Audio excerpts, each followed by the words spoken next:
Nostradamus foi um dos homens mais enigmáticos e interessantes da história. Uma coisa que você precisa entender sobre as profecias é que esse é um material que poderia custar a vida de Nostradamus.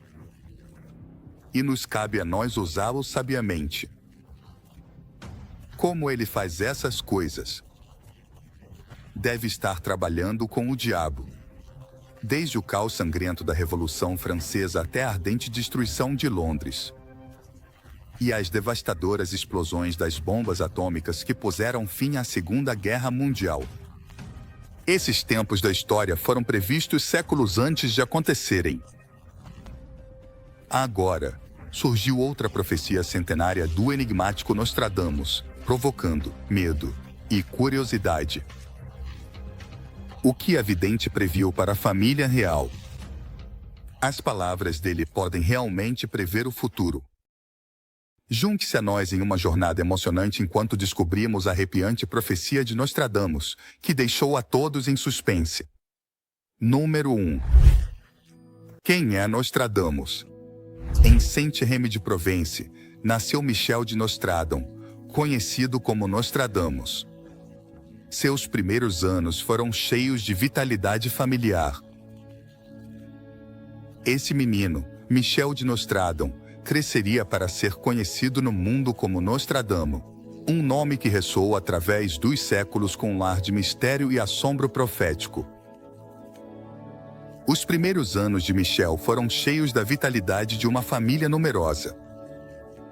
Sendo um dos, pelo menos 9 irmãos, sua curiosidade e intelecto brilharam desde cedo e, aos 14 anos, ele embarcou-se em uma jornada acadêmica na Universidade de Avignon.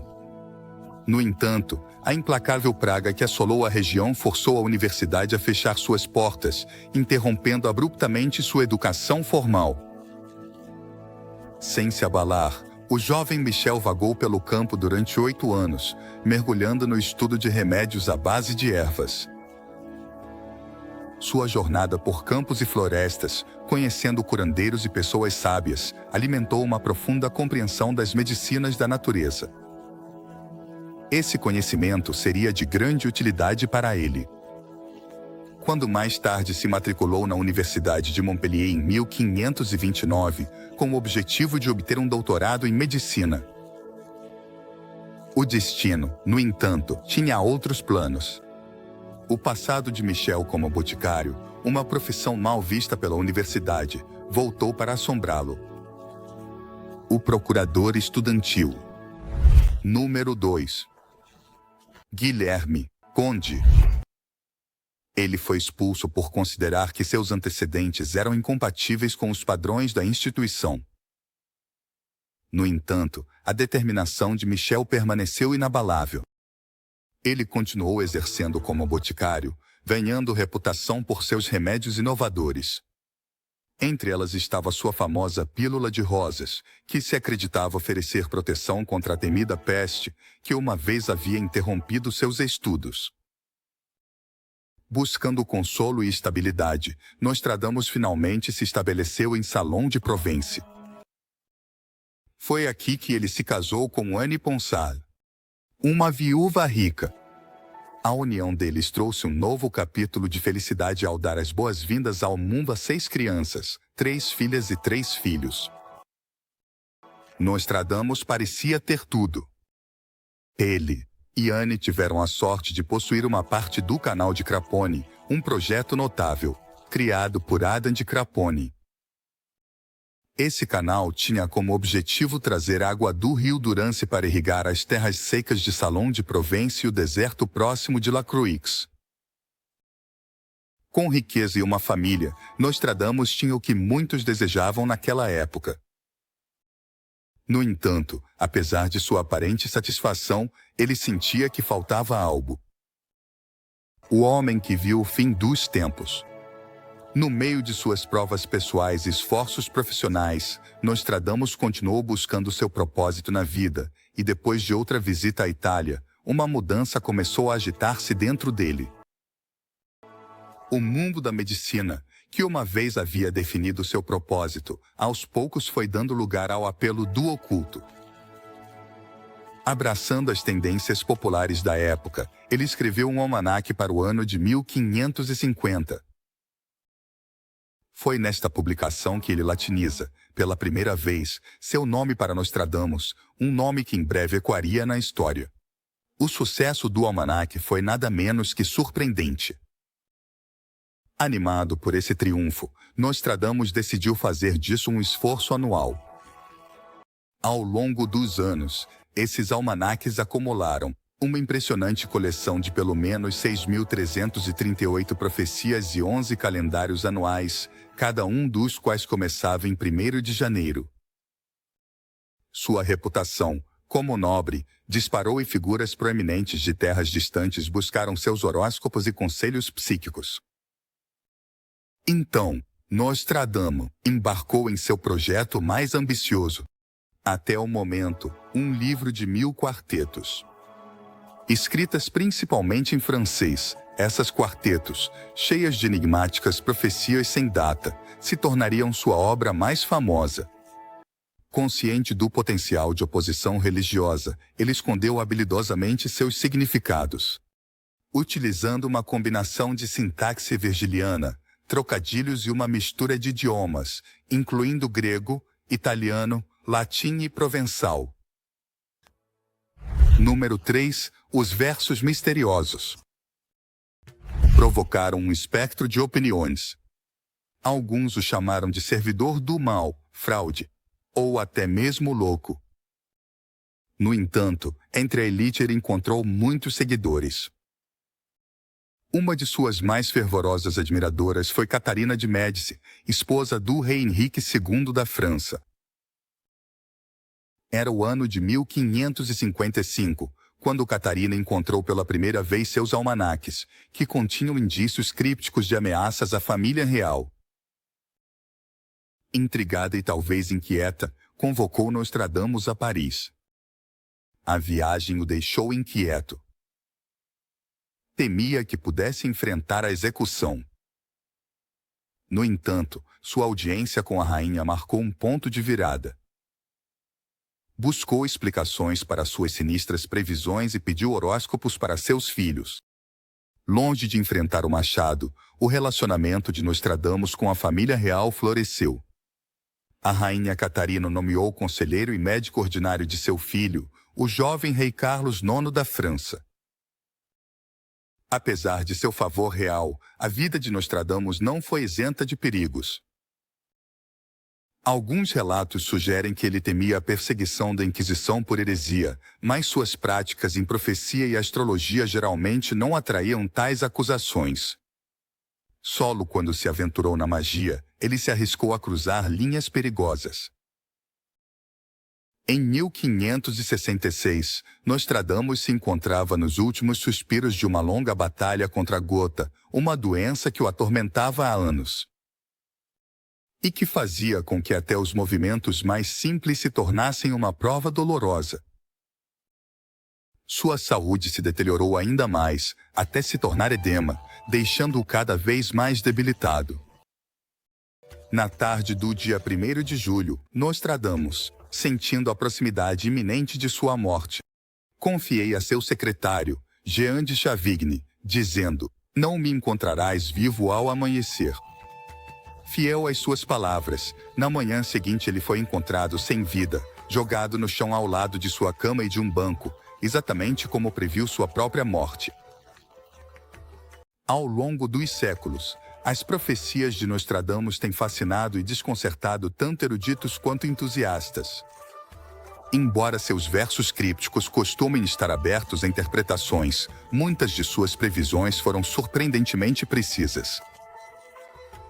Problemas no palácio apenas 20 meses depois de subir ao trono, após o falecimento da rainha Isabel, em 2022.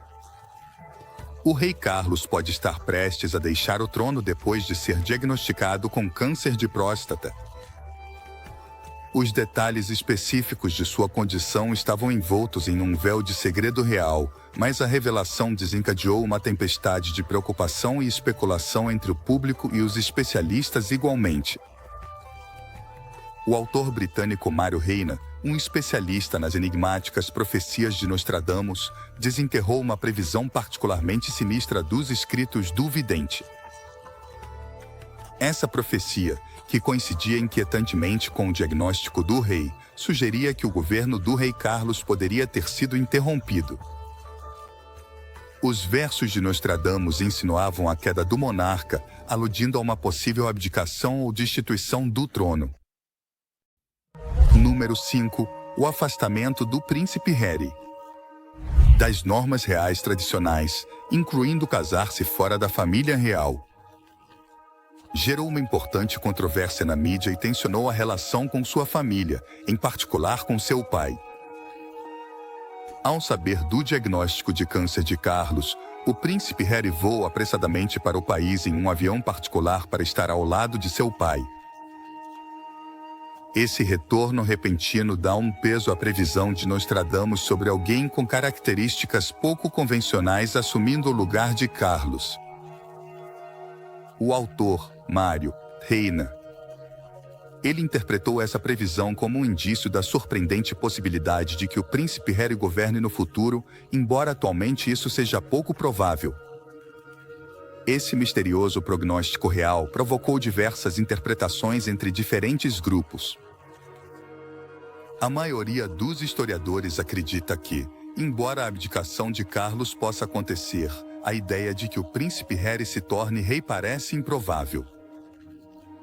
Dado que o príncipe William, que foi preparado para o trono britânico toda a sua vida, é o próximo na fila. Outra facção especula que a possível ascensão do príncipe Harry está ligada à destituição forçada do rei do trono, o que sugere que os distúrbios civis no país poderiam levar o rei Carlos a renunciar de forma bastante prematura, abrindo caminho para a coroação de Harry em vez da de William. Se a previsão de Nostradamus sobre a ascensão do príncipe Harry ao trono se confirmar, isso marcaria uma reviravolta fascinante na história da família real. Mas ainda mais teólogos têm uma opinião diferente sobre o fim da família real. Alguns teólogos sugerem que Nostradamus poderia ter insinuado uma mudança no sistema governamental do Reino Unido. As raízes da família real britânica remontam ao século X, quando os reinos da Inglaterra e da Escócia se fundiram a partir de reinos anglo-saxões menores e escoceses do início da Idade Média. Desde então, o sistema monárquico se estabeleceu firmemente e remonta a séculos atrás. No entanto, surgiu a especulação de que a previsão de Nostradamus poderia indicar uma mudança no sistema governante. A frase de que alguém sem a marca de um rei assuma o governo poderia implicar que alguém de fora da família real ponha fim ao seu governo no país. Se tal evento ocorresse, o reinado do rei Carlos sinalizaria o fim do sistema monárquico e do governo da família real sobre o país. Depois disso, um governo completamente democrático poderia ocupar seu lugar. Apesar de enfrentar inúmeros desafios nos últimos anos, a maioria dos especialistas descarta a possibilidade de uma reforma governamental completa no país. Eles argumentam que, embora Nostradamus possa ter previsto a destituição do rei Carlos da realeza, suas profecias não necessariamente sugerem uma mudança sistemática de governo no Reino Unido. Isso se deve em parte ao fato de que os monarcas atuais exercem um poder e influências significativas, sem uma oposição substancial capaz de expulsá-los do governo. No entanto, ainda é incerto se poderá surgir oposição no futuro. Só o tempo dirá se o rei Carlos será o último monarca do Reino Unido ou se haverá mais.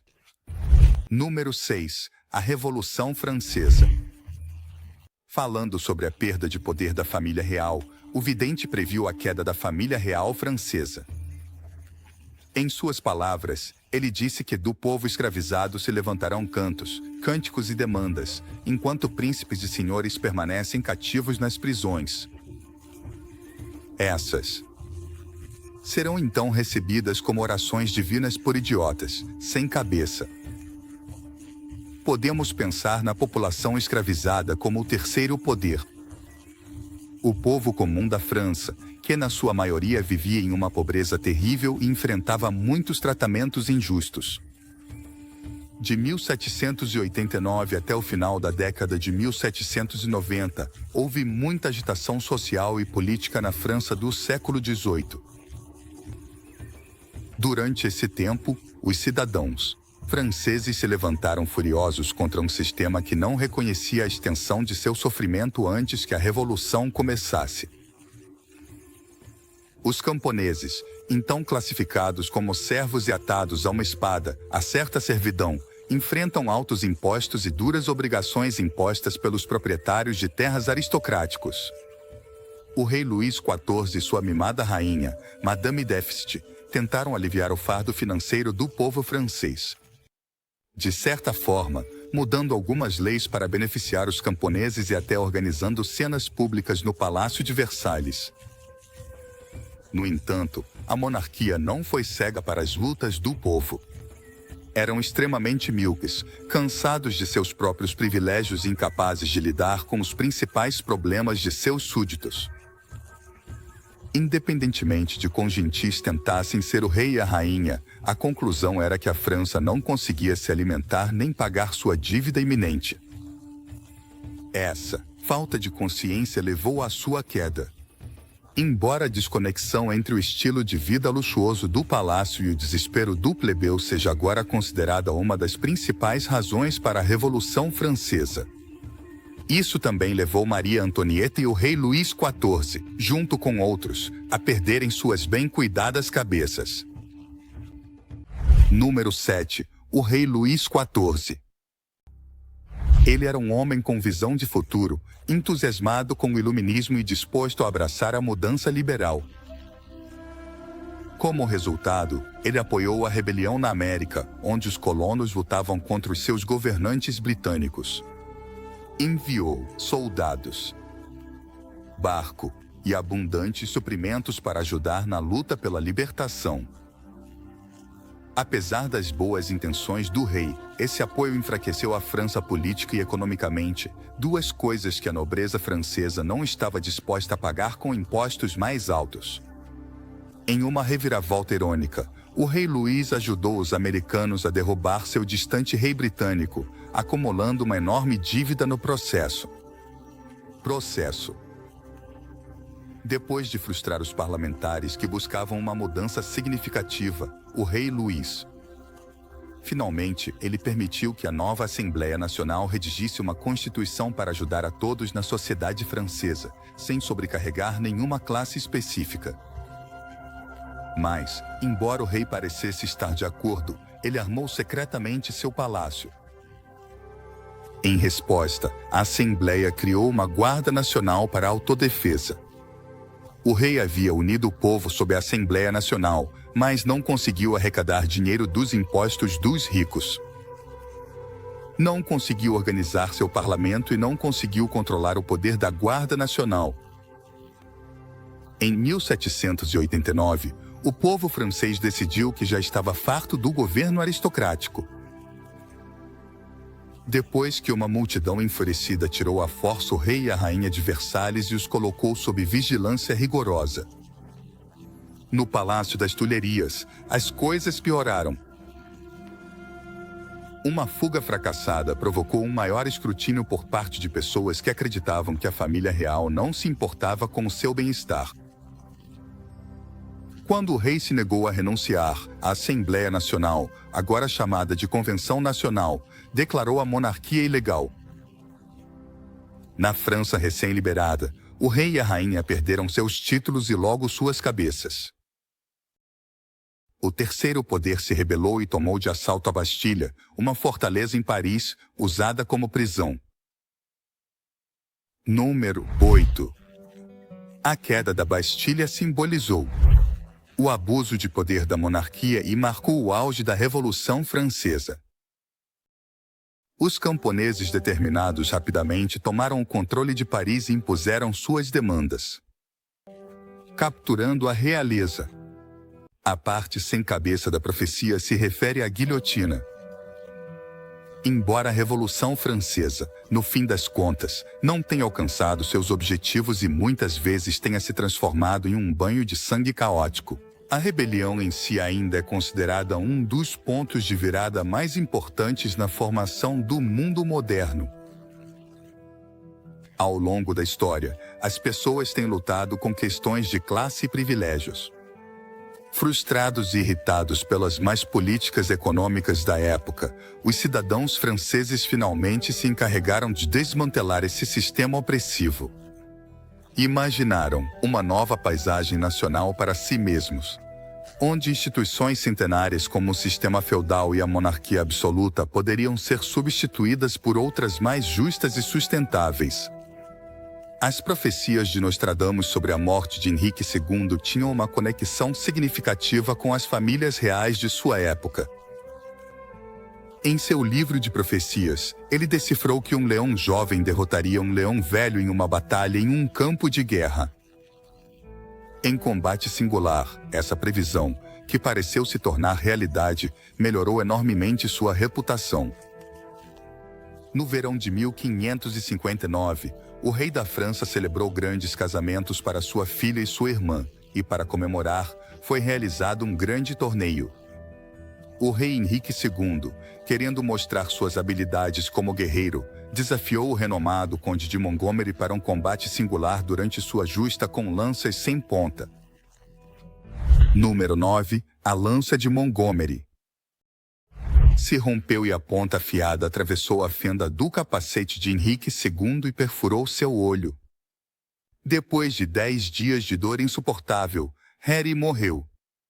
Todo, incluindo Montgomery, que teve a doença da doença. O azar de ter matado o rei. Deram crédito a Nostradamus por ter previsto o evento. Apesar da ambiguidade da profecia, ele será cegado em uma jaula de ouro. Eles ganharam 2 frotas. Depois, ele sofre uma morte cruel. A profecia contém detalhes interessantes. O leão jovem, um leão velho. Ambos tinham escudos adornados com leões. O conde Montgomery, mais jovem que o rei, se encaixava na descrição do jovem leão. Embora seja possível que o torneio não se qualifique estritamente como um campo de guerra, foi realizado no Campo de Marte em Paris. O que significa campo de guerra, que faz referência direta à localização. O mais importante é que o torneio não se desfaça. Importante é que a rainha acreditava que Nostradamus havia previsto o destino de seu marido, com maior precisão que qualquer um dos 30 astrólogos de Paris, o que o tornava seu favorito. A ascensão de Napoleão ao poder. Nostradamus não só previu a morte de um rei, mas também a ascensão de outro homem poderoso. Em sua obra, As Profecias, ele escreveu versos crípticos que parecem prever acontecimentos importantes, incluindo um que diz pau, nai, lorum. Mais fogo do que sangue. Nadando em elogios, o grande homem se apressa em direção à confluência. Negará a entrada às gralhas. Pampom e Durães os prenderão. Inicialmente, pensou-se que Pau, Nai e Loron eram referências diretas a 3 cidades da França. No entanto, Nostradamus era conhecido pelo seu uso de anagramas e jogos de palavras. Reorganizar as letras dessas cidades soletra Napoleão, Roy, que se parece com Napoleão, o rei em francês. A frase, mais fogo do que sangue, foi interpretada como uma alusão aos humildes comércios de Napoleão, sugerindo que sua ascensão ao poder seria marcada por uma ardente ambição, mais do que por uma linhagem nobre. Em 1799, Napoleão Bonaparte assumiu o controle da França por meio de uma série de manobras políticas. A França se viu envolvida em conflitos com várias nações, incluindo a Grã-Bretanha, a Rússia, a Áustria e a França, e outras. Apesar de reveses como a perda de sua frota na Batalha do Nilo, Napoleão conseguiu estabelecer sua influência no Egito, interrompendo as rotas comerciais britânicas e expandindo seu próprio poder. Enquanto isso, o descontentamento cresceu dentro da França, quando o Diretório, o governo que estava no poder, enfrentou críticas por sua ineficácia e a terrível situação econômica do país. Ao ver uma oportunidade, Napoleão voltou para a França em meio à agitação política e formou alianças com figuras-chave como Emmanuel Joseph Sieyès, um destacado pensador político, e outras pessoas que compartilhavam seu desejo de mudança. Número 10. As forças de Napoleão garantiram lugares-chave e pressionaram os órgãos legislativos para que dissolvessem o diretório. No lugar disso, formou-se um novo governo. Com Napoleão colocado como um dos 3 cônsules, o golpe de Napoleão dentro de um golpe solidifica seu controle do poder, abrindo caminho para uma maior consolidação da autoridade. Apesar de sua colaboração inicial com Cais, Napoleão manobrou para afirmar seu domínio e, finalmente, se posicionou como o líder de fato da França. A referência a negar a entrada às gralhas se alinha com as ações de Napoleão contra 2 papas sucessivos, Pio VI e VII, que ele prendeu durante seu reinado. Esses acontecimentos, aparentemente previstos por Nostradamus séculos antes, mostraram quão poderoso ele realmente era como vidente. Outras profecias impactantes de Nostradamus, além de suas previsões sobre política e realeza, Nostradamus também previu alguns acontecimentos tristes que se tornaram realidade em nosso tempo. Uma dessas profecias é sobre a bomba atômica. Em seu livro, ele, O Dardo Celestial, ampliou seu percurso. Morte. Ao falar, uma grande conquista. A nacional orgulhosa batida pela pedra da árvore. Os rumores sobre um humano monstruoso trazem consigo a purga e depois a expiação. Muitos anos depois, em agosto de 1952, os Estados Unidos lançaram 2 enormes bombas sobre o Japão, em Hiroshima e Nagasaki. Essas bombas eram diferentes de tudo que se tinha visto antes e causaram uma imensa destruição. Alguns dizem que esse evento marcou o fim da Primeira Guerra Mundial. 2 pessoas que sobreviveram às explosões sofreram graves doenças por radiação e muitas morreram. A menção de Nostradamus a uma pedra na árvore poderia descrever a forma da enorme nuvem que se elevou sobre as cidades depois que as bombas explodiram. Isso também poderia significar algo como uma bomba, que é como uma pedra que aparece inesperadamente, onde não deveria, no céu ou perto das árvores.